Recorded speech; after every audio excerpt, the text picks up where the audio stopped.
Nos toca hablar dos temas, uno que es artroresonancia y el otro tema que es del cuerpo entero. ¿Ya?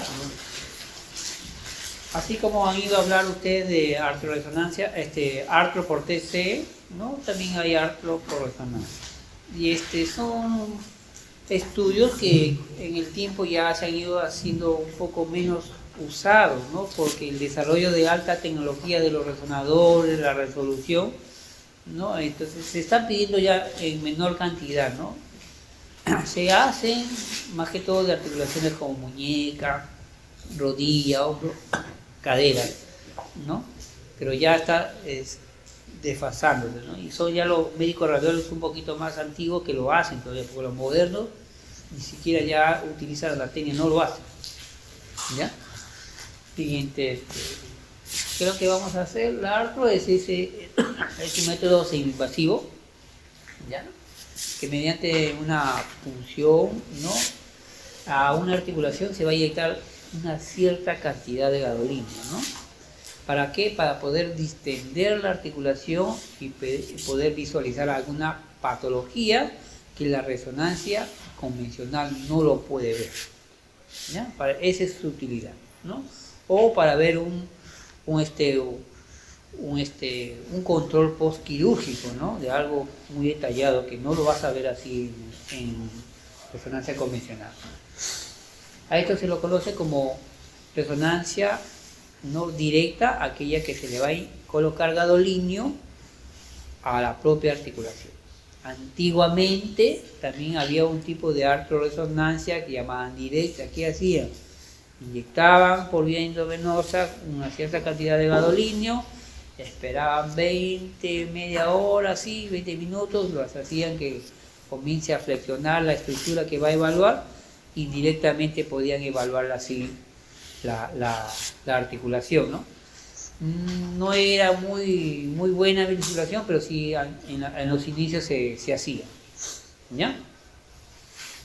Eso se llamaba la artroresonancia indirecta, ¿no? Ya no lo he visto nunca ahorita. Otra forma también de ser una pseudo artroresonancia es aprovechando la lesión. Por ejemplo, a veces hay desgarros y pérdida de líquido, entonces ese líquido se concentra bastante en la articulación y es una forma indirecta también de evaluar la parte articular de lo que es más común en rodilla. Siguiente. ¿No? Ahí está, lo que ya le he comentado, es una técnica de imagen semi-invasiva que evalúa lesiones intraarticulares, ¿no? Y es complementaria a la resonancia magnética convencional. ¿Qué estructura podemos ver? Podemos ver los cartílagos, los fibrocartílagos, los meniscos, los ligamentos, o una rotura bien pequeña que ha sido evaluada, ha sido hecho por cirugía y quieren evaluarlo, ¿no? De nuevo. Bueno, se hacen hombros, muñeca, tobillo, cadera, codo y hombro, ¿no? Siguiente, Ina, por favor. ¿Qué hace? Consta de dos partes. Uno es la inyección del contraste y el otro es la adquisición de la imagen, ¿ya? En lo que es la introducción del gadolinio es netamente médico radiólogo. Nosotros solamente nos ocupamos de lo que es la parte de imagen, de adquisición de imagen. Nosotros no intervenimos nada, salvo que nos pida un apoyo, el doctor alcánzame esto, ¿no? Porque normalmente ya hay una enfermera, un técnico en enfermería que hacen esto, ¿no? Que se inyecta el gadolinio en la articulación, ¿no? Pero no vas a inyectar un gadolinio puro, no. El gadolinio puro no sirve tampoco para la artroresonancia, no tiene que ser un gadolinio diluido, ¿no? En 0,5 mililitros o centímetros cúbicos en 100 mililitros, por ejemplo, ¿no? Una articulación se va a introducir de acuerdo al tamaño y la cantidad, ¿no? Por ejemplo, en muñeca puede ser 12, ¿no? En rodilla puede ser 30, 40 mililitros, en cadera también igual, ¿no? De acuerdo al tamaño de la articulación, es la cantidad de gadolinio diluido que se puede administrar, ¿no? Y de ahí la obtención de imágenes característica es utilizar las imágenes ponderadas T1 en Fa, Sa en los tres planos, ¿no? Esa es la básica para evaluar las articulaciones, las artorresonancias, ¿no? Le puedes agregar otras secuencias adicionales, como una secuencia T2 para ver más la anatomía, o un estilo, una T2 faxat. Ese depende del médico. Pero las secuencias T1 faxat en los 3 planos siempre van de cajón. ¿Ya? Siguiente, ¿no? ¿Qué instrumentos van a usar? Instrumentos: agujas, gasa, yodo, ¿no? Llave triple de vía, cloruro de sodio, ¿no? Todo eso, todo tiene que estar estéril, ¿no? Es algo como vas a invadir la articulación. Entonces, todo la asepsia es muy importante, ¿no? Utilizamos como medios para que pueda introducir el gadolinio, o puede ser un ecógrafo, puede ser un tomógrafo, ¿no? O puede ser un equipo de fluoroscopía, ¿no? Por ejemplo, en el centro donde yo trabajo, hay un médico que le gusta hacer con tomografía y hay otro médico que le gusta la ecografía, ¿no? Cada uno tiene su método, pero son métodos de ayuda para ver que haya ingresado el contraste a la articulación. Siguiente, por favor. Muy importante, siempre, cuando son estudios, y al menos que lleve contraste o que ponga en peligro la vida, el consentimiento informado. Nunca se olviden eso, siempre es eso, ¿no? ¿Qué puede estar impedido? La ayuna de 4 a 6 horas, ¿no? Y la asepsia, lavado de manos. Siguiente, ¿no? Inconvenientes, que ya no depende solamente de hacer el estudio nuestro, sino hay muchas personas que intervienen: enfermeros, técnicos, médicos radiólogos, tecnólogos. Por ahí viene, si no puede, el familiar del paciente que tiene que estar apoyándonos, ¿no? O también necesitamos, por ejemplo, en grandes instituciones, que nos den un espacio, ¿no? O préstanos el equipo de tomografía, o préstanos el fluoroscopio. Entonces son inconvenientes que puede haber, ¿no? Para hacer este estudio, ¿no? Y el costo, ¿no? Es un costo que tiene adicional más que una resonancia convencional. Siguiente, ¿no? Uno de ellos tenemos la artorresonancia, ¿no? Se puede realizar de hombro, en este caso es de hombro. Puede usarse una punción en la vía anterior o la vía posterior del hombro, cualquiera, ¿no? ¿Cuánto? Más o menos de 20 a 30 centímetros de gadolinio diluido, recuerden, no puro. Ya les voy a decir por qué problemas hay con el gadolinio puro. Siguiente, ¿qué evalúa? ¿Qué indicaciones tiene para ver lesiones del labrum, glenoideo, lesiones de ligamentos glenohumerales, ¿no? O inestabilidad anterior del hombro, que son persistentes y quieren ver por qué razón ocurre eso, ¿no? Es un ejemplo, hay una imagen que en la mano derecha se ve cómo la articulación se ha llenado de gadolinio, ¿no? Gadolinio diluido, ¿ves? Siguiente, por favor. ¿No? Quieren ver qué tipo de lesiones pueden ver: lesiones del labrum, de Hill-Child, lesiones de Bancar, ¿no? Que no sé si en semiología radiológica han visto estas lesiones, ¿no? Eso evalúa. Mira, la rotura del menisco, debe verse el grito, pero mira cómo el gadolinio ha pasado, ¿no? Entonces nos permite ver mejor la patología, ¿no? Acá miran lesiones de una rotura, ¿no? La rotura posterior, ¿no? Lesiones del chato. Ya siguiente, en cadera también, igual, mira, ¿ves? Más o menos hombro, cadera, la misma cantidad de gadolinio diluido, ¿no? Entre 20 y 30 centímetros cúbicos, que también evalúa las lesiones del labrum de cadera, ¿no? Cuerpos interarticulares también. Mira la lesión, ¿ves? Este debe verse bonito, negrito, pero el gadolinio como nos demuestra que hay una rotura, ¿ves? Del lado, ¿no? También hay una lesión osteocondral.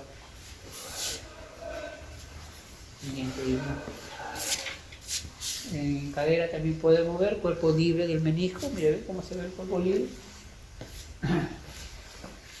Cuerpo libre.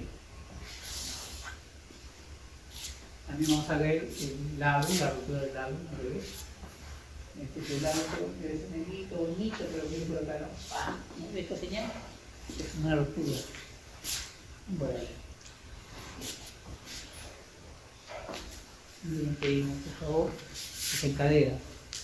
En rodillas, es lo que más lo que más se hace, al menos en el centro que yo hago, de rodilla, bastante peeling, ¿no? Igual, esa es la punción y de veces es la patela, de la rótula, el médico palpa la rótula, ¿no? En la parte externa, antero-externa acá, por ahí inyecta, ¿no? El fémur y la patela, ahí inyecta. Ese es el punto de inserción, casi similar a la cantidad de gasolina, mira. Articulaciones grandes, más o menos 30-40 centímetros cúbicos de gasolina. Se realiza la punción, la articulación femoropatelar externa que les dije. ¿Qué evalúa? También roturas de meniscos, de ligamentos o cuerpos intraarticulares. Este es el menisco normal. Miren, este menisco mide esta línea, ¿no? Se ve la rotura, que de repente pasa a percibir una resonancia porque el paciente le duele, salió movido, entonces otra forma de evaluar eso. En la parte clínica, para el traumatólogo, él ya más o menos ya tiene una idea, pero quiere confirmar su diagnóstico, entonces pide esto. También hay de tobillo, lesiones otrocondrales, lesiones ligamentarias, a veces en la parte anterior, por ahí es la punción, ¿no? Mira, la articulación del tobillo es más pequeña que la rodilla y la cadera, está entre unos 6 a 8 mililitros de gasolina, no es mucho, ¿no? Siguiente, por favor. Muñeca también, para ver lesiones del ligamento fibrotriangular, los ligamentos interóseos, ¿no? La zona de punción donde está el círculo verde con una X, ¿no? Mira la cantidad, menos de 2 a 5 centímetros cúbicos de gasolina diluido, ¿no? Más o menos la función, como dije, es entre la punta de la apófisis estiloides y el cúbito y el hueso piramidal. Siguiente idea, ahora sí, artrofallidas. ¿Qué le dije? El gadolino diluido, ¿no? Si no diluye bien el gadolinio, es tanta la concentración y el efecto que va a causar el gadolinio que no me va a permitir ver la articulación y me va a generar un artefacto. ¿Ya? Ese artefacto está en la imagen de su mano izquierda. Mira, este va así de señal. El médico no hizo bien la dilución y no logró el estudio. Otro problema que puede haber es que no punza en la articulación y se extravasa, está fuera de la articulación, ¿no? Otro es que al momento de purgar el gadolino diluido le metió con un globito de aire y se mete la articulación y puede generar un cuerpo extraño. Son uno de los artrofallidos, ¿no? Siguiente, complicaciones. Si es semi-invasiva, pues si no hay una asepsia puede causar una osteomielitis, ¿no? Puede causar una osteomielitis, ¿no? Puede hacer una sinovitis, mira, la articulación acá, una sinovitis, dolor, ¿no? Dolor por más de 24 horas, puede haber alguna reacción también, ¿no? Por el uso del gadolinio, ¿no? Ahora, hay otro, en lo que es la parte institucional donde yo trabajo, hay un médico que mezcla el contraste yodado, un poco de contraste yodado y un poco de gadolinio, 5 a 3 mililitros de gadolinio para hacer una artro de rodilla. O sea, usa dos contrastes, yodado y de gadolinio. Y su método es, Ali, hazme una tomografía de la articulación, le hace la radiología, hazme reconstrucciones y de ella hazle la artroresonancia. ¿Ves? Utiliza dos contrastes, el yodado y el gadolino en sí. Y el yodado él utiliza como si fuera el cloruro, diluye. No me genera artefacto. No, nunca había visto eso y es algo que ese médico tendrá 6-7 meses en la institución. Es una forma nueva de hacer las artes. Siguiente, ¿no? Conclusión. La artroresonancia es una técnica mínimamente invasiva, ¿no? ¿Tiene consecuencias? Sí, puede tener. Si estás punzando, puede pasar alguna lesión. Se debe conocer bien la técnica para disminuir las posibles complicaciones. La dilución, ¿no? Saber la anatomía, parece, más que todo lo hace el médico, ¿no? La concentración de contraste que le vas a poner. Y siempre es una técnica complementaria a las imágenes de IRM. No es una... No primero vayan a ustedes a decir, hazte primero una arterioresonancia para ver qué tiene. No, no es así. ¿Hay alguna pregunta sobre este tema? Porque acá termina, es corto, son los temas de último que vimos. ¿Alguna duda? ¿Han visto? No sé. ¿Alguien ha visto? ¿Alguien en su centro ha visto arterioresonancia? ¿Por qué se le hace T1 faxa y no STIR? ¿Ah? ¿Por qué un T1 es faxa y luego STIR? ¿Y por qué no STIR? Si, por ejemplo, STIR tiene mejor respuesta a las inmunogeneidades. Ay, a ver. Las T1 faxas se utiliza para todas las secuencias post-contraste. ¿Por qué? Porque me va a resaltar la señal en parte del gadolinio en la articulación.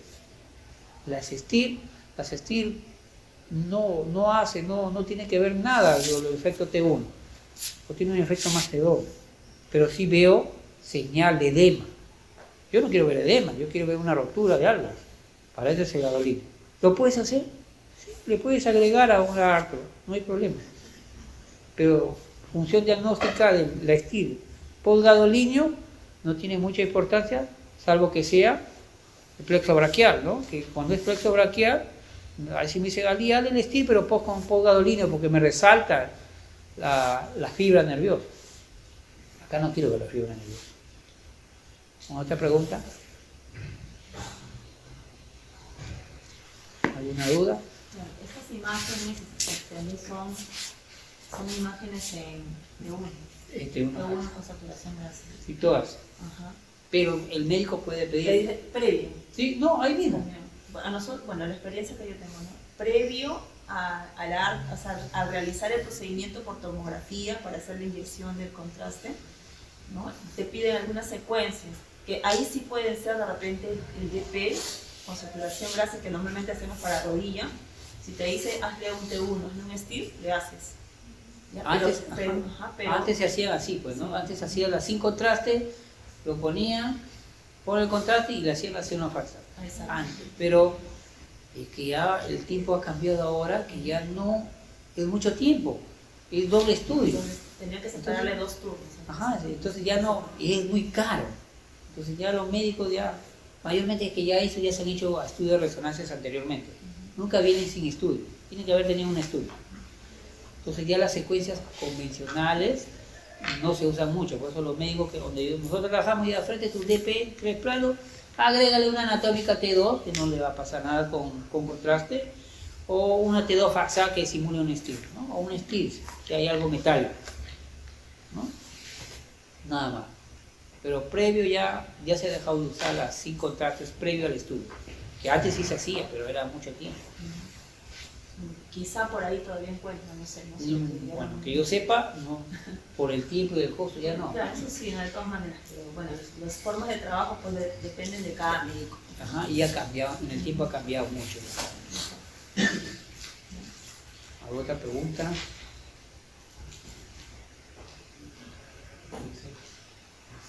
¿Hay algún riesgo de inflamación? Sí, ese digo, hay un riesgo. Eso es semiamente invasivo, si no llega a los de asepsia, bien, puede haber una infección, una osteomielitis, no le estoy diciendo, puede haber dolor de 24 horas, o una sinovitis, ¿no? Se te inflama, ¿no? Sí, puede haber. Existe el riesgo. ¿Algo más, chicos? A ver. Es un tema corto, vamos a continuar ahora con lo que es resonancia cuerpo entero, body, siguiente una, ¿no?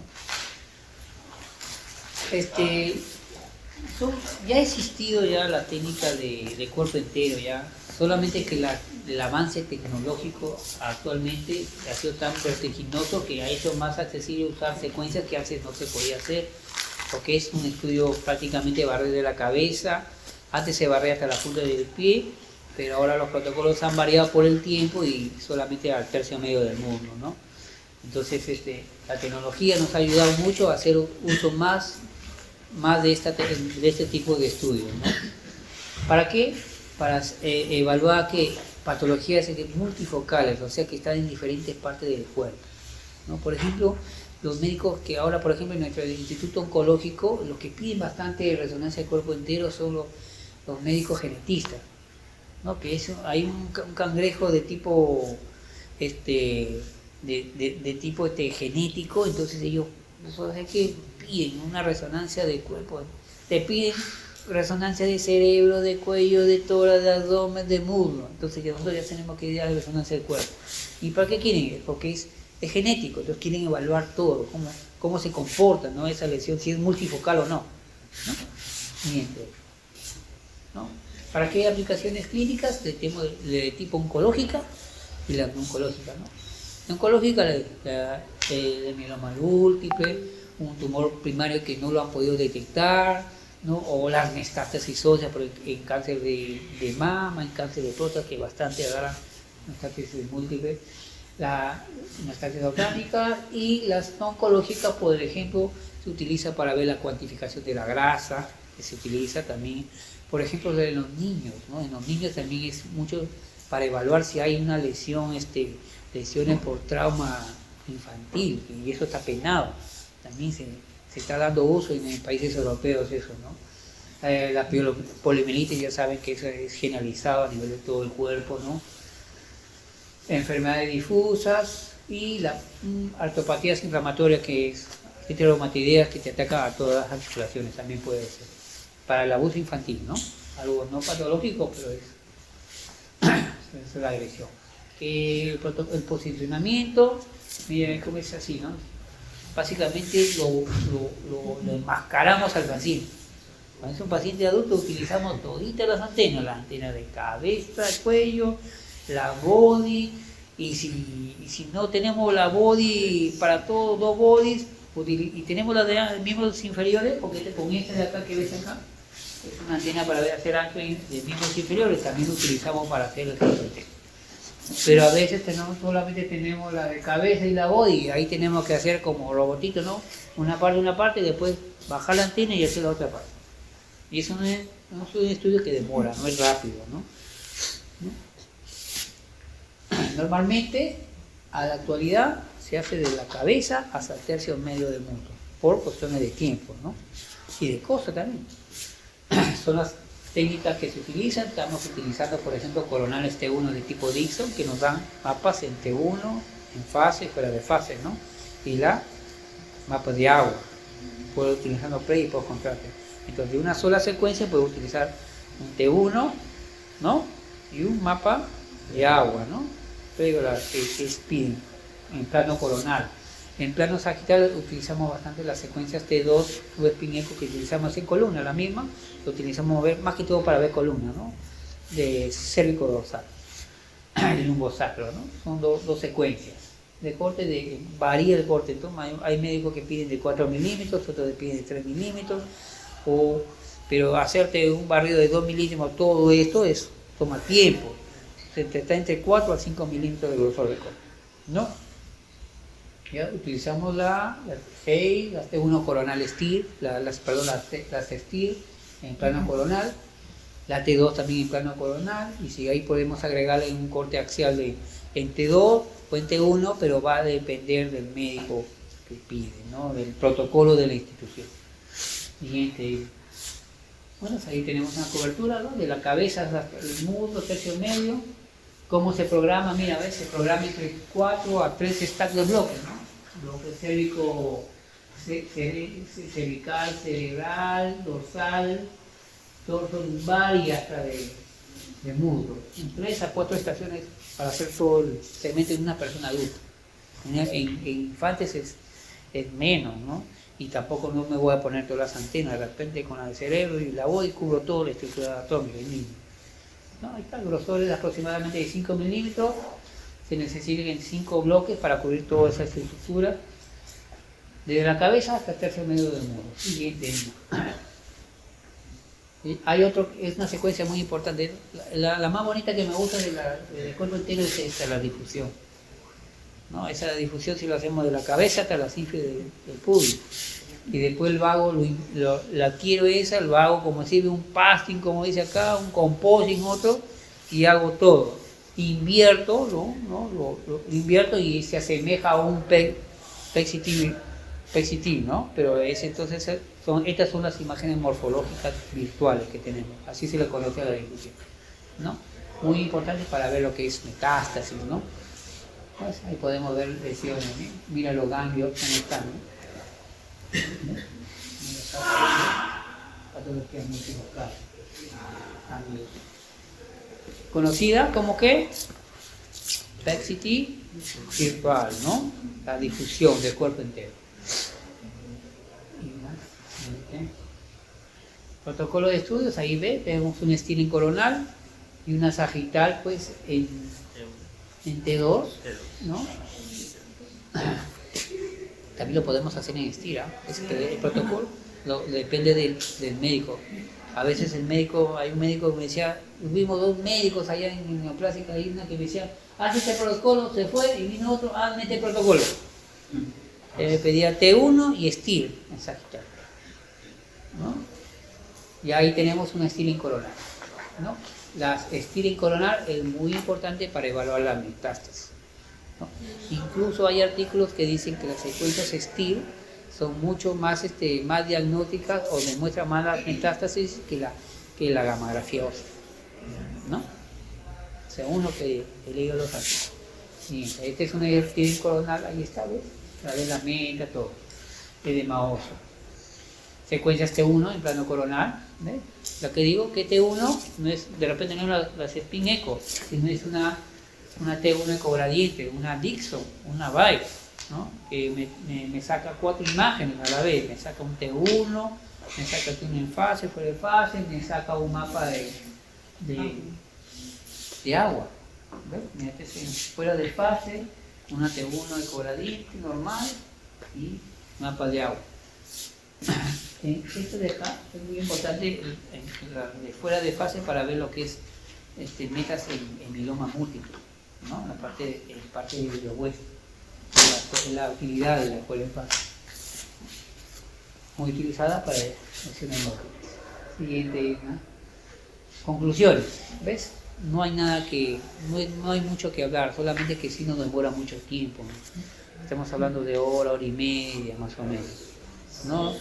Y hay pacientes que de repente, por ejemplo, la parte abdominal y torácica necesita apnea, hay de repente hay pacientes que no me colaboran. A veces me tocan unos pacientes cordazos, pucha, que sufro para que ni ahí a la justa me sale dar con artefactos, pero bueno, piden, ¿no? Entonces, son técnicas que nos brindan mucha información, tanto morfológica y funcionales. ¿Quién nos da la información funcional? La difusión, ¿no? La PET-CT virtual, ¿no? Sirve como complemento de la PET-CT, ¿no? Puede ser usado para evaluar lesiones tanto oncológicas como no oncológicas y son multifocales, ¿no? Problemas congénitos. Su aplicación está muy limitada porque son varios estados. En la parte privada, mira, yo tengo más de 12 años y yo no, hasta ahorita no he hecho en la parte privada un cuerpo entero.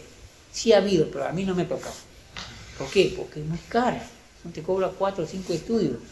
Y el tiempo, ¿no? A veces no te colabora el paciente y a la empresa no dice, no, me cancelas el estudio en medio estudio y ya perdí, ¿quién me va a dar eso? O no le cobran al paciente, ¿no? ¿Ya? Inclusión. Y a veces también no está muy difundido algunos protocolos en otras instituciones. Esas son las limitaciones de este estudio. ¿Alguna pregunta?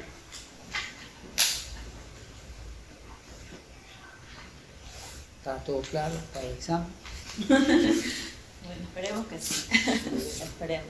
Bueno, chicos, si no hay ninguna pregunta respecto a estos últimos temas que se han desarrollado, ¿no?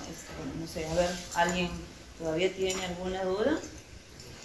¿No? ¿Nada? ¿Ninguna? Perfecto, chicos.